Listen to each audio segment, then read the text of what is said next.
Well, folks, Trump did it again. Trump won the trade war. Oh, this is the mad Professor Dr. John, and I'm sitting here in Iraq, mad as ever because uh, Trump won the war. But did he? Well, let's see what he did. You see, Trump's negotiation style is this like winner take all, very competitive negotiation style. He's like, I want this Rolls Royce for $1.50. Doesn't speak like that. Of course, I'm giving him a bit of a Texan accent. And then the other guy says, "But it's $100,000. I can sell it to anybody else for $100,000." Trump's like, $1.50. You can't sell it for a penny more than $1.50. Right now, you probably heard his history with contractors. He would get somebody to come in, and they would do remodeling of his office or something, and they'd quote him a price of maybe 100,000, right? And then at the end of the job, he'd be like, "Well, I'm just going to give you 50,000." And the contractor's like, "What? You agreed on 100,000. I told you 100,000, and you told me to go ahead. That's a contract." And Trump will be like, "Nope, I don't like whatever you did at 50,000. I'll give you 50,000 or nothing. You can sue me in court, and I'll hold you up for 20 years."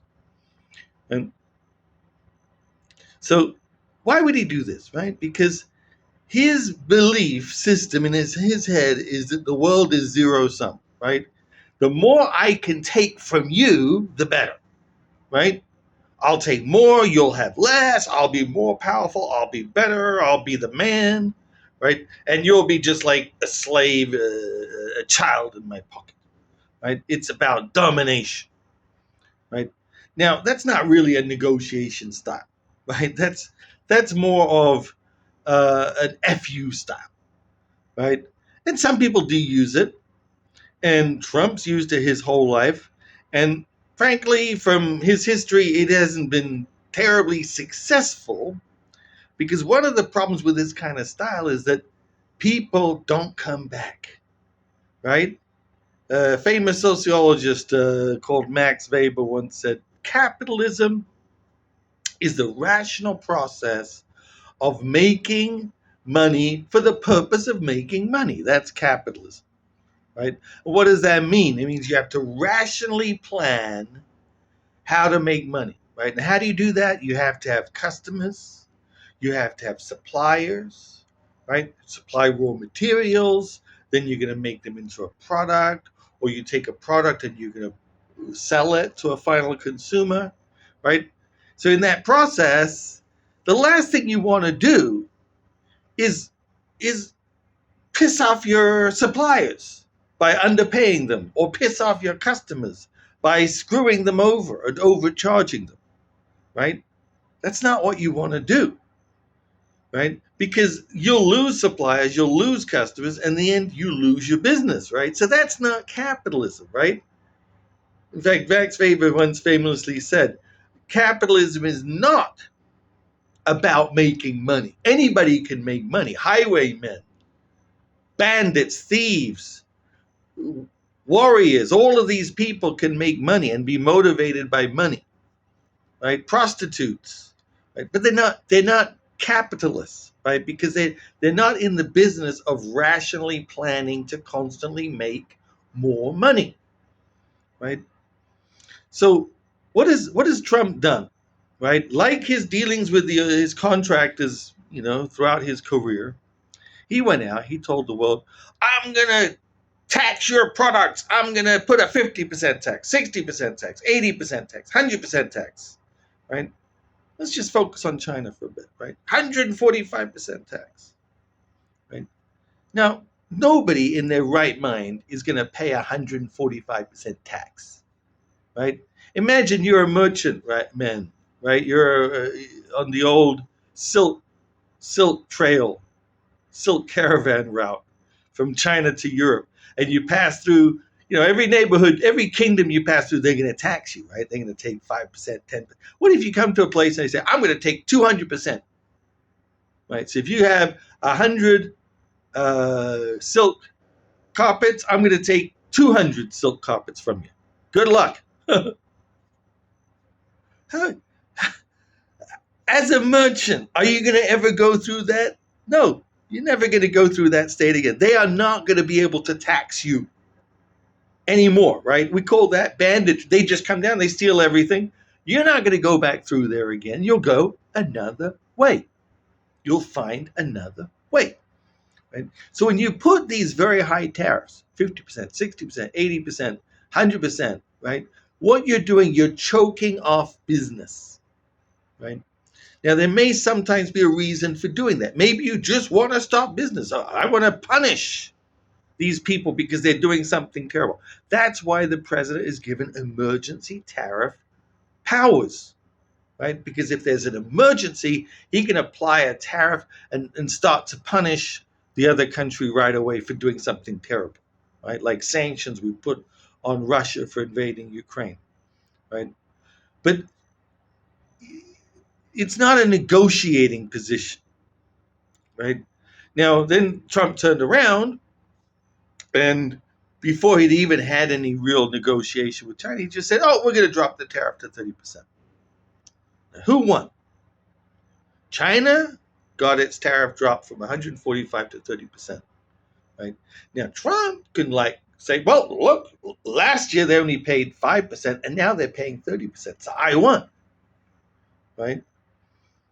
So he can say, that's 30%. Now we've increased their tax by 25%. Except it's a tax not on the Chinese. It's a tax on Americans, whoever buys that. So what's going to happen, right? Remember, he did the same thing with the rest of the world. He gave them all these arbitrary tariffs from 30 to 80%. And then overnight, he just said, oh, you know what? We'll just make it 10% for everybody. Right? Well, last year it was only 2%. So he actually raised the tariff by 8%. Right? Which again sounds from his point of view like a win, right? We're now collecting 10% tax on imports from most of the world and 30% tax on imports from China. But remember, this is a tax. It is not levied on those countries. It's levied on the goods that come into America and are sold in America, right? So let's say you're a Chinese manufacturer and you make a gadget for, it costs you $1 to make, you're going to resell it or it's going to be sold to America for $1 and then resold in America for $2, right? Now Trump puts 145% tax on it. So when he goes to America for $1, now you add $1.45. So the importer is paying $2.45, right? $1 to the Chinese and $1.45 to the U.S. government. Right? Then they have to turn it around and sell it on, right? Now they have to sell it before they got double margin. So ideally they want double margin. So ideally they're going to want $2.90 for that gadget, right? So the final consumer in America, he's looking at from $1 or $2 rather. Sorry, not $2.90. It's going to be the $2 plus $2.90, right? So instead of paying $2 for the final product, he's going to pay $4.90 for that final product. $4.90. It's more than double, right? Now it might be a little less than that because maybe the importer will have to vary his profit rate, lower his profit rate. He can't do that for long because if he lowers his profit rate, he's no longer profitable comparable to other business sectors, so he's going to reinvest in those.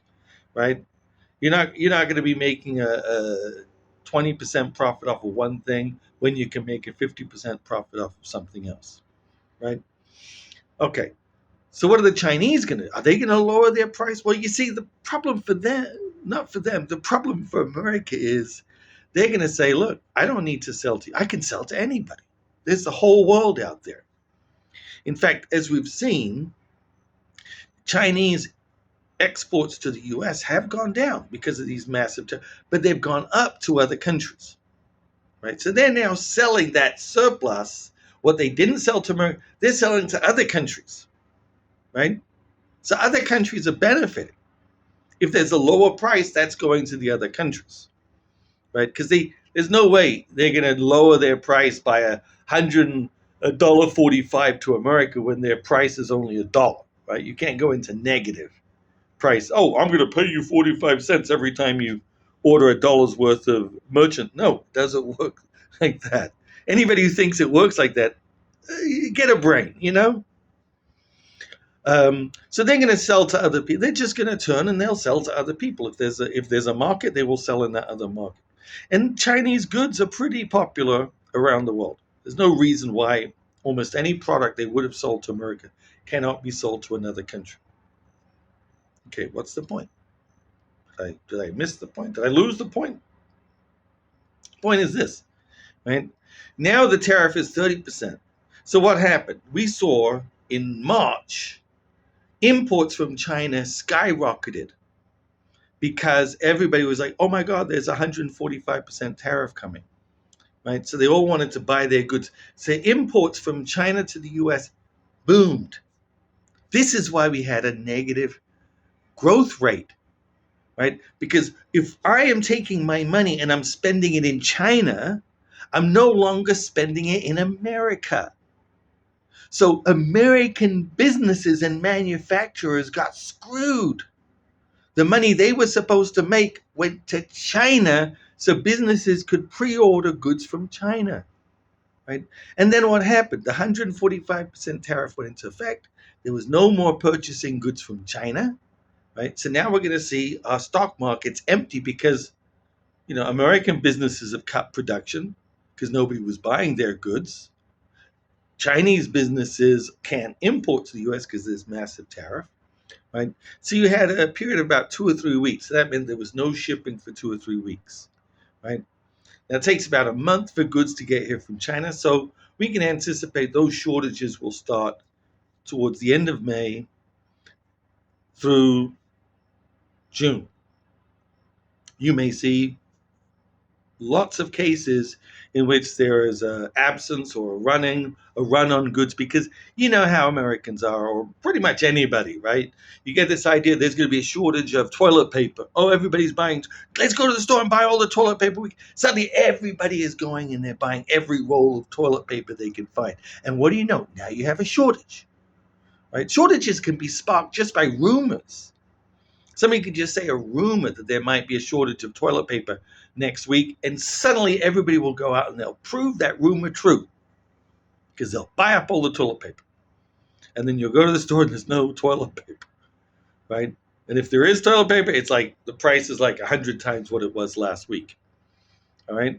So I'm not trying to say go out and buy toilet paper. I'm saying this is what's going to happen, folks, right? So even though Trump reversed his call and he said, okay, I'm not going to have 100, I'll just have 30%.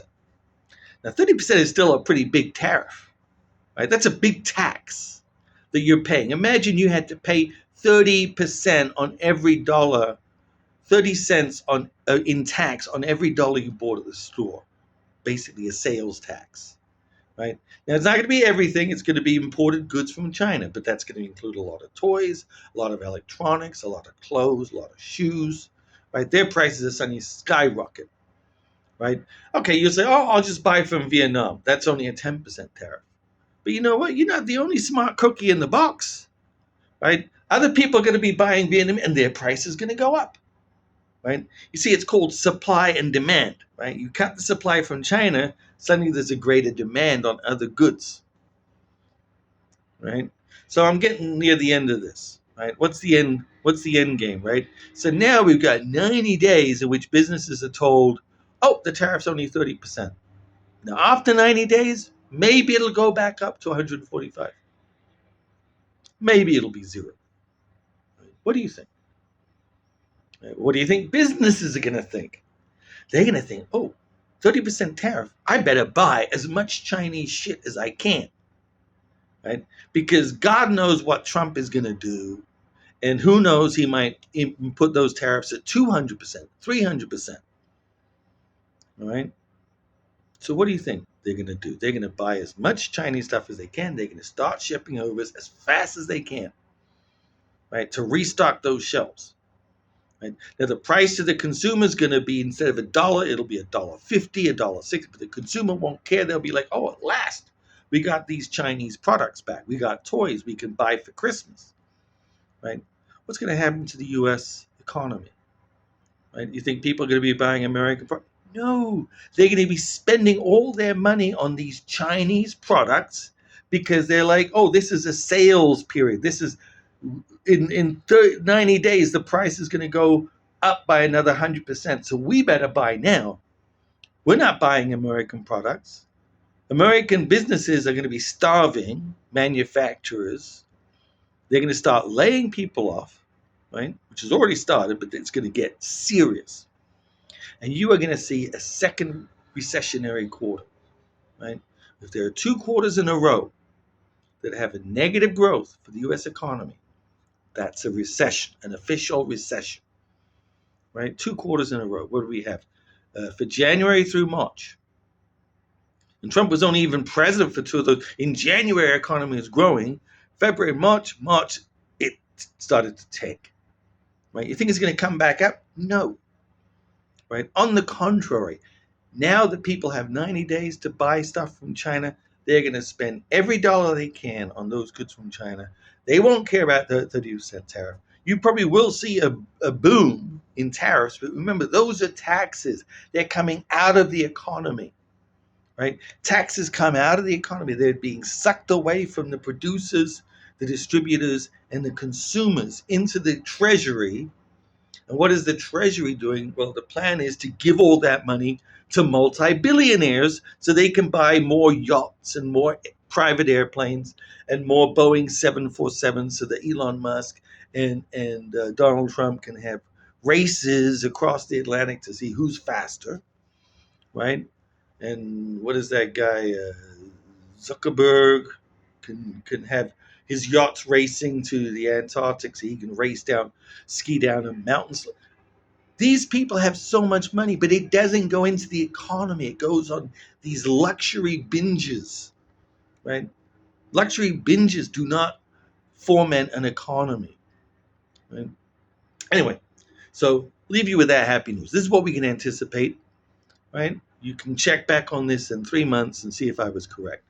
We can anticipate mass new orders from China to not just fill the shelves, but to overstock, right? So yeah, will have plenty of dolls for Christmas, but those dolls are going to be at least 50% more expensive because now you're paying a 30% tariff on them, right?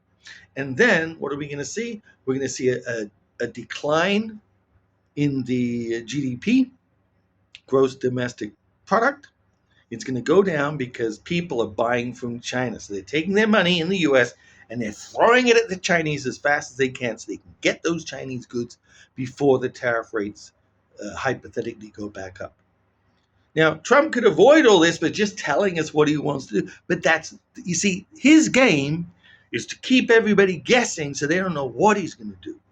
He's like the crazy guy in the room, right? He thinks he's that prisoner who's going to come in and sucker punch the toughest prisoner in the cell block so he can establish his dominance, right? So he sucker punched China, right? But you know what? You're the weirdo, Trump. You think you sucker punched him? He's still standing there. He's got nothing to lose, and he's gonna grind you into dust. And I'd be perfectly happy about it, except I'm an American and I do love my country, or at least I try to. I try to. I try to.